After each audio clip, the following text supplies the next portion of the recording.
Deadpool and Miles Morales. Two unlikely allies in a story full of unexpected turns. Let's jump right into it. Time to make the chimmy fucking chongas. We kick things off with Deadpool reminding us how his mercenary business went broke after being killed by Death Grip. Now he's forced to take some shady contracts, with his first one being to kill Spider-Man. Here they are, Deadpool and Ellie, perched high up on a rooftop. Deadpool's lining up his shot, aiming at none other than Spider-Man. He's ready to pull the trigger. It's all about the money, right? This is the job, and he's just following through. But Ellie's not having any of it. She doesn't want her dad to kill an innocent hero, not Spider-Man, who's done nothing wrong. And at the last possible moment, she pushes Deadpool and he misses the shot. Out of nowhere, Agent Gao steps from the shadows with her goons Midas and Output, revealing herself as the one behind the contract. She has a long-running grudge with Miles Morales. Gao doesn't waste time. She quickly lays out what's in it for Deadpool. She tells him that on top of the money, her mysterious benefactor has access to heavy-duty military hardware. All Deadpool has to do is finish the job, and those weapons will be his. This is the kind of gear that could take down Death Grip, who Deadpool's been itching to take out. Ellie, already disappointed in her dad, wants no part of killing an innocent superhero, but she reluctantly agrees. Deadpool takes his shot and hits Spider-Man in the shoulder, and he falls into an alley. Except, surprise, it wasn't Miles. It was Shift, Miles' clone, wearing the Spidey suit to protect the city while Miles was in Wakanda. Ellie is even more disgusted now. They weren't just about to kill a superhero, but someone who was even more innocent and hadn't done anything wrong. As they patch Shift up, Deadpool figures that if he couldn't tell it wasn't Spider-Man, then Gao won't either and suggests killing him, but Ellie shuts down that idea quickly. Wade then suggests a double cross on Gao instead. The plan? Use her teleporting phone to fake Miles' death and get the weapons. Before they can execute, Miles Morales himself crashes down and kicks Deadpool right in the face. When Ellie tries to explain themselves, she reveals that she and Miles have met before. Deadpool is annoyed that Ellie has already had a crossover with Miles without telling him.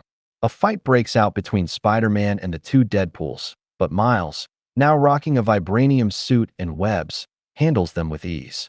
That is until Ellie reminds her dad of Taskmaster's training, and they actually land a solid hit, slashing Miles' web shooters and kneeing him in the face.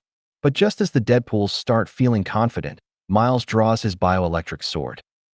Deadpool gazes at Miles' sword before he slashes in and crosses swords with him, because things like that sell these crossovers.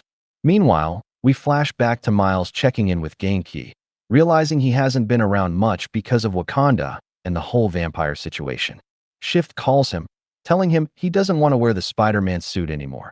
He wants to be his own hero. Right then, Deadpool shoots him. Back in the present, Miles is giving the Deadpools a hard time as their healing factors are weakened. Ellie urges her dad to stick to Taskmaster's training. Miles claps back, reminding them he beats Taskmaster all the time. That's when Deadpool pulls out a clown routine, which distracts Miles, and Ellie lands a Daredevil-style kick. Miles counters with a massive bioelectric slash, but Ellie manages to stop it with her tiny dagger. Unfortunately, her teleportaphone becomes supercharged by the bioelectricity and explodes. The explosion teleports Ellie and Miles straight to Deadpool HQ. There, Anansi, the Wakandan spider god who's been haunting Miles, is just casually dropping meta-commentary on the writing, saying stuff like, "The best stories involve twists and turns," and "You've crossed the threshold." Ellie and Miles square up to fight again, but instead, they bond over their shared frustrations. Deadpool shot Miles' brother, and Miles broke Ellie's phone, one of two things her father has ever given her, the other being her mask. They soon realize they're about the same age, both speak Spanish, and start conversing in it with each other. Just when they're getting along, Ellie's symbiote dog sister, Princess, attacks Miles. Meanwhile, Deadpool still tries to collect his payday by bringing in Shift, his fake Spider-Man. However, Gao had never planned to pay him and instead sent her goons, Midas and Output, to take him out. The next issue opens with a flashback revealing that Agent Gao's mysterious new benefactor isn't just some crime boss, he's a god. Specifically, he's connected to Ares, the Greek god of war, who just so happens to have an ancient rivalry with the trickster god Anansi. Back in the present, Deadpool is getting wrecked by Midas and Output. His weakened healing factor isn't helping. Meanwhile, at Deadpool HQ, Miles is getting mauled by Princess. Ellie runs out of ideas and manages to stop the fight by calling Princess a bad dog, then quickly explains to her that she didn't mean it. After she calls Princess sister, Miles is all shocked like, "What do you mean? The symbiote dog is your sister." Ellie explains that Deadpool is both of their father, making them sisters.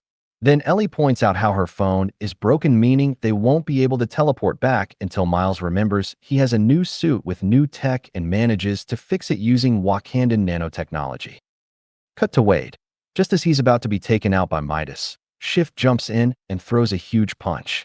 He then gets blasted by Output, but that's when Ellie and Miles teleport back in for the big showdown. But the fight is far from over. Midas can alter mass, and Output can redirect energy, which he quickly shows off by redirecting Miles' Venom blast back at him. Ellie takes on Midas with a Shang-Chi-style kick, while Deadpool literally disarms Output. Together, they take down the goons, but no payday for Deadpool. At least they get to loot Gao's armory for weapons to fight Death Grip.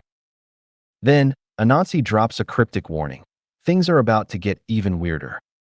Why? Because Gao wasn't with her goons. She was busy being reborn as Warcry. Gao explodes through the wall, letting everyone know that she sought the help of a higher power.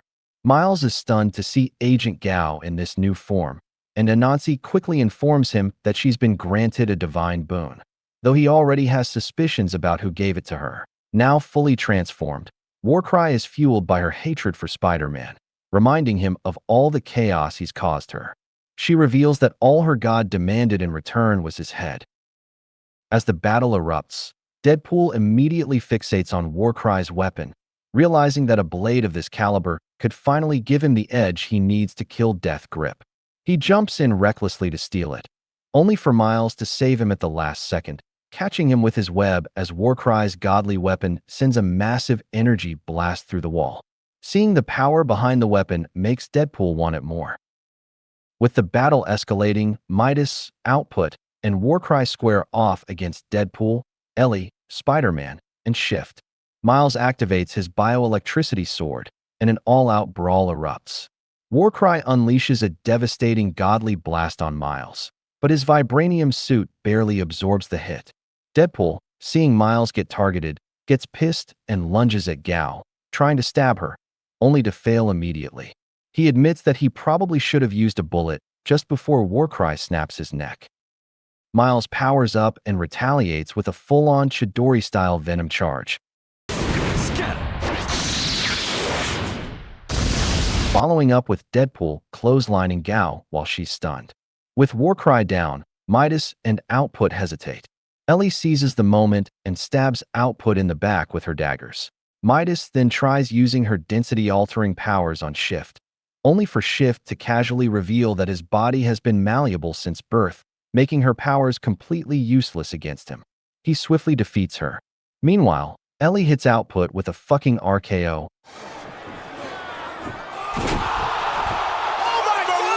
Even though it looks more like a DDT.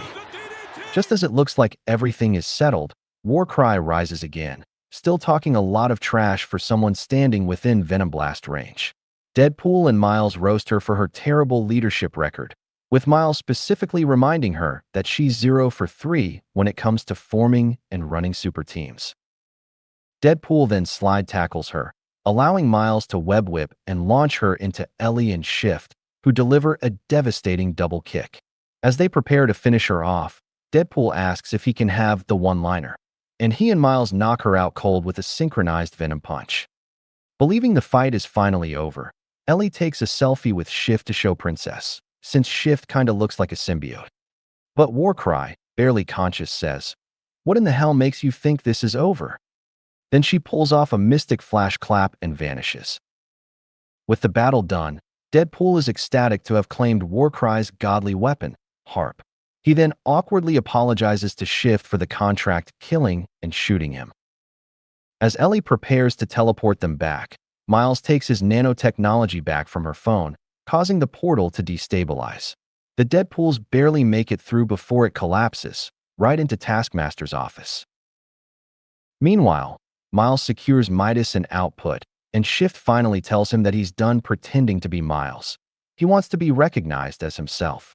Miles apologizes for making him cover for him while he was gone, then pulls up a picture of their deceased grandfather, Jamie. In a defining moment, Miles asks Shift what he thinks about having the name Jamie, and Shift agrees, making him Jamie Morales. Then we cut to somewhere far away, and Warcry, Agent Gao, is crawling towards Ares, the Greek god of war. Ares is furious.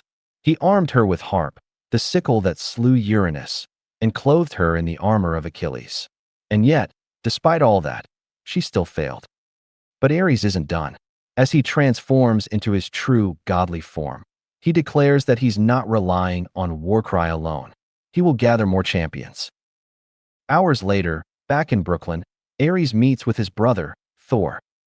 Thor warns him that Anansi's meddling in the new world will have dire consequences. But Anansi reminds him that the Vote Olympian Aggression Pact is still intact. It's clear now a war is coming as the issue ends with a final shot of Ares and Anansi, setting up a whole new conflict that Miles definitely didn't sign up for. And with that, Deadpool and Spider-Man's team-up comes to an end. Who knows what chaos they'll get up to next time, but for now, it's all over.